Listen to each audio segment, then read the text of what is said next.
Hello and welcome to the big end of year roundup. So I'm gonna be quickly talking about everything that I've been playing and beating this year. I'm gonna go through this list. This is my backlog page. So what have you played this year?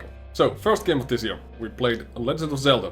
I beat Legend of Zelda on Game Boy Advance, the classics version.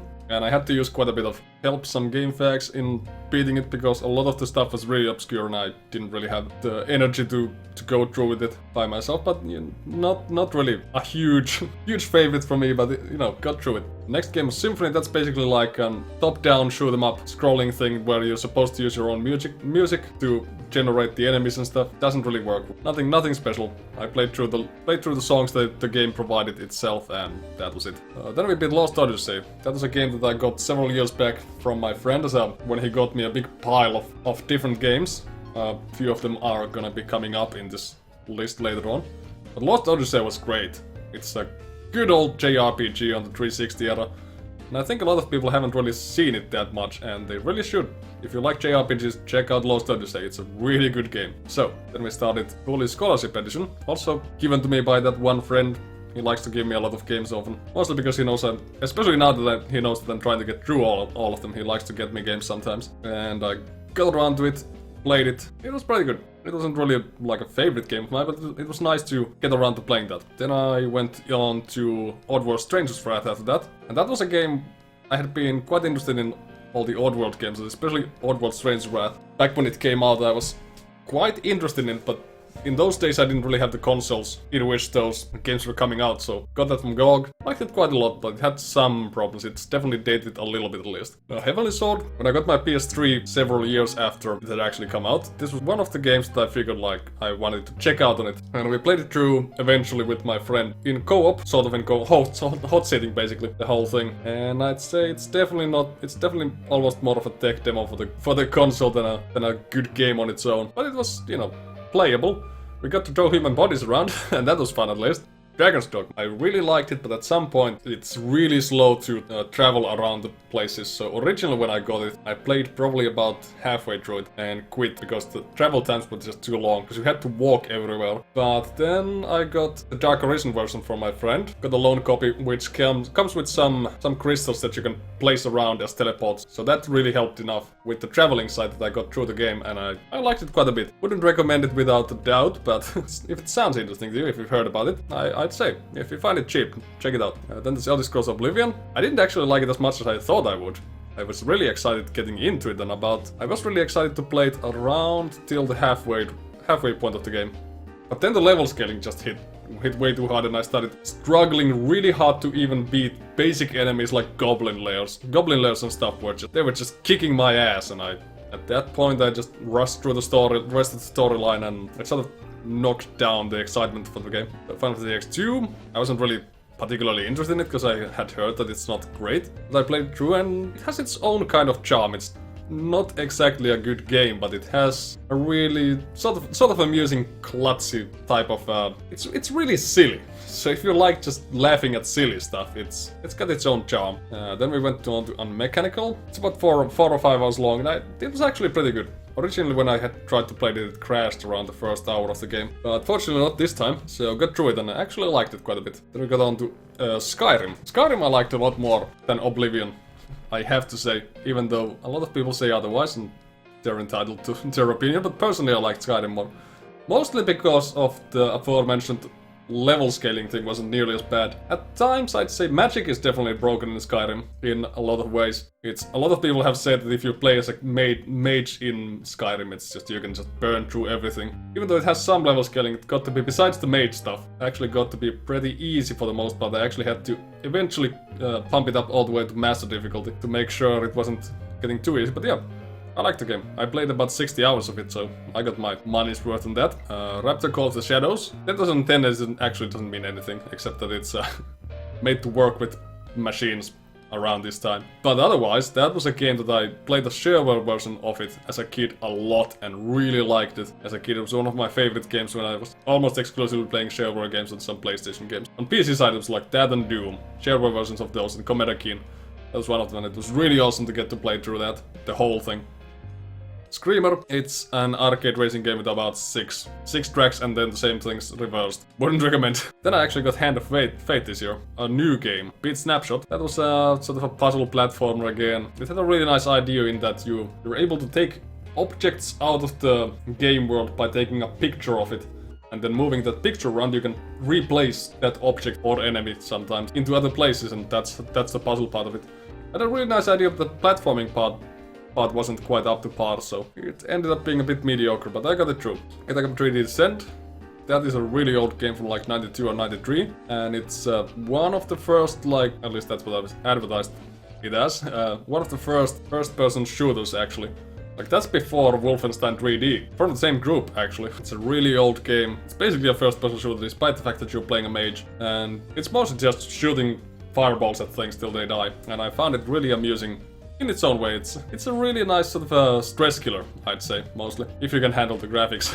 Then I think I got this game, Crash Team Racing. I got that as a gift from another friend. Not really something I played as a kid, but it was something I really always wanted to get into as a kid, so that was really fun to get into. I mean, played it through and did some of the extra. I didn't 100% it, but I tried to do quite a bit of extra stuff and really enjoyed every moment of the game. Hand of Fate, we didn't really talk about that, so that's basically... I really like the way it develops the world, as in you create this deck of cards where you have your equipment and you have events and other things like this, and then the dealer always puts some of his own cards in there, and then you basically draw cards.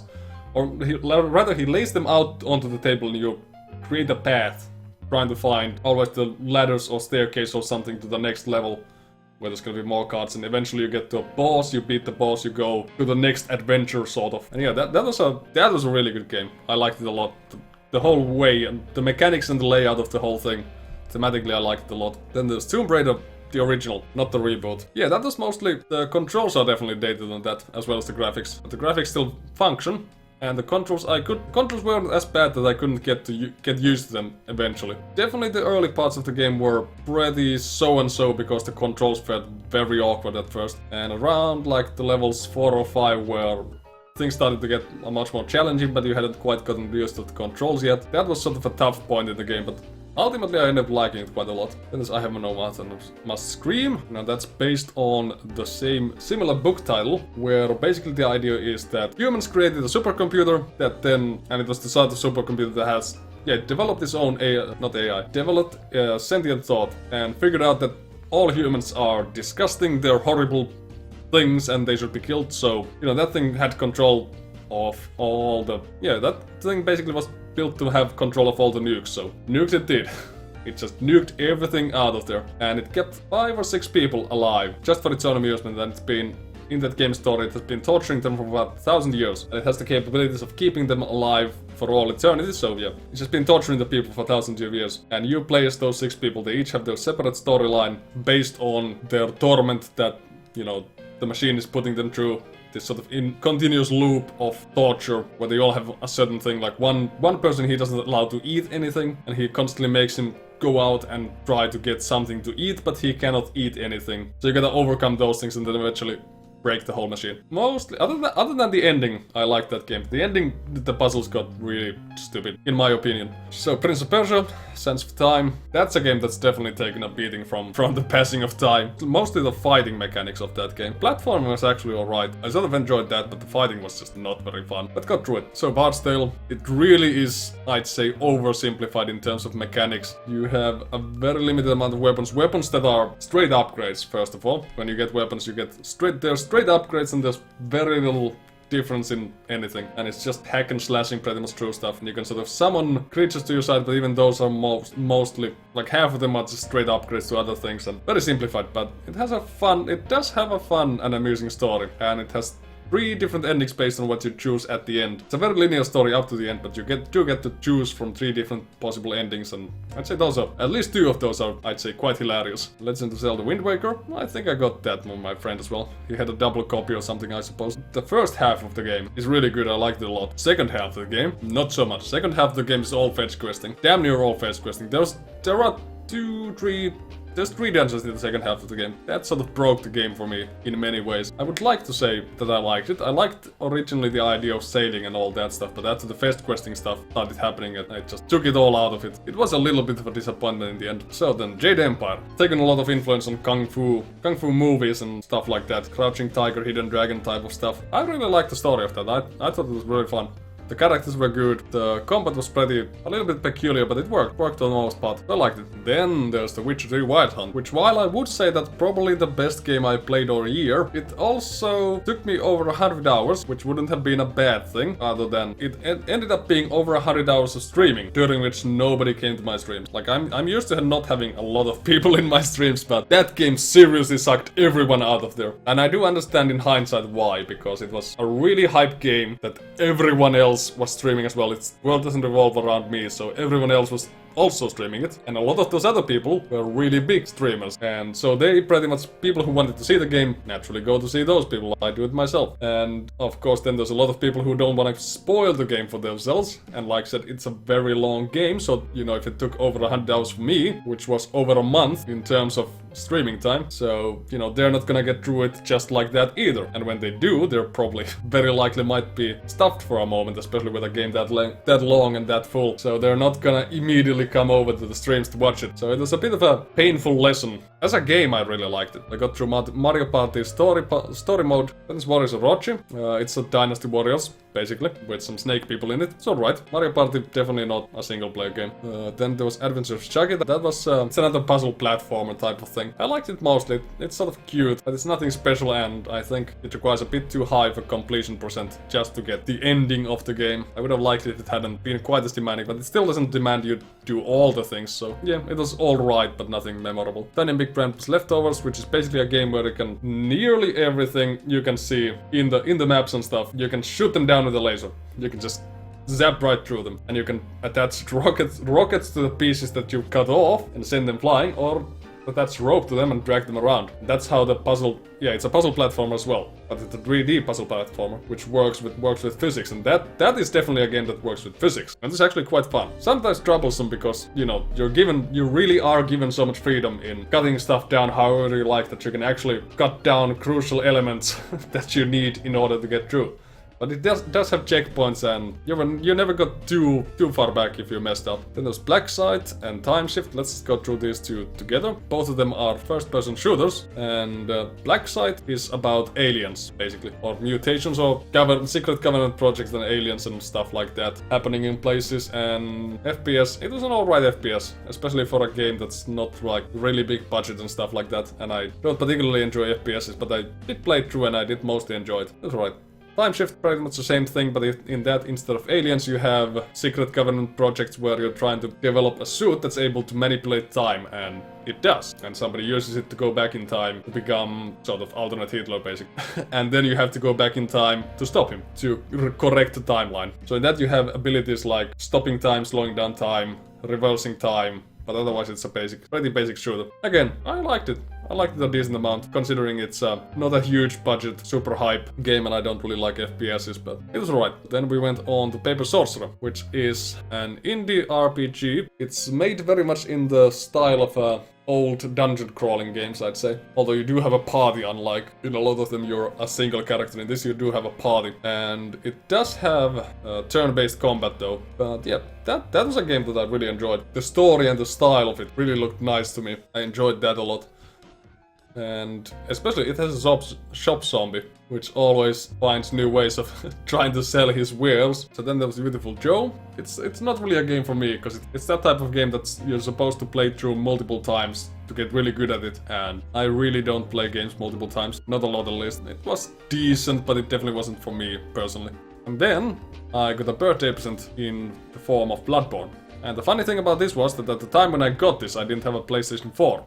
So this basically forced me to buy a PlayStation 4. And the game was awesome. I really liked Souls games. So yeah, I enjoyed that a lot. It was really hard, but it was really good. I beat Vanquish, and it was a really fast... Again, it was sort of like, it's made to be the sort of game you play through multiple times, but that I did still enjoy a lot more, even in that one playthrough. It's a very fast-paced third-person shooter actually. And third-person shooters, I'd say, maybe not a huge fan of those either, but they definitely go down better for me than first-person shooters. And it had some upgrading mechanics to all its guns, and just overall the fast pace and everything of it was really awesome. And then we got Blood Bowl 2, and I did eventually, it took me quite a while because I mostly played multiplayer at first, but I did beat the story mode, which, yeah, definitely don't buy it because of that. It has some funny stories to tell, the story mode, but it also, the matches are long and they're not very exciting against an NPC. So if you have friends to play it with, you can play it locally as a hot sit because it's a turn-based game, so it works very well. Or you can play it online with, you know, your friends or anyone else. It is very fun that way. Don't buy it if you're just gonna play it alone. Then I played Botanicula. That was another game we sort of hot sitted with a friend because we both had the same game on our backlogs. It's a very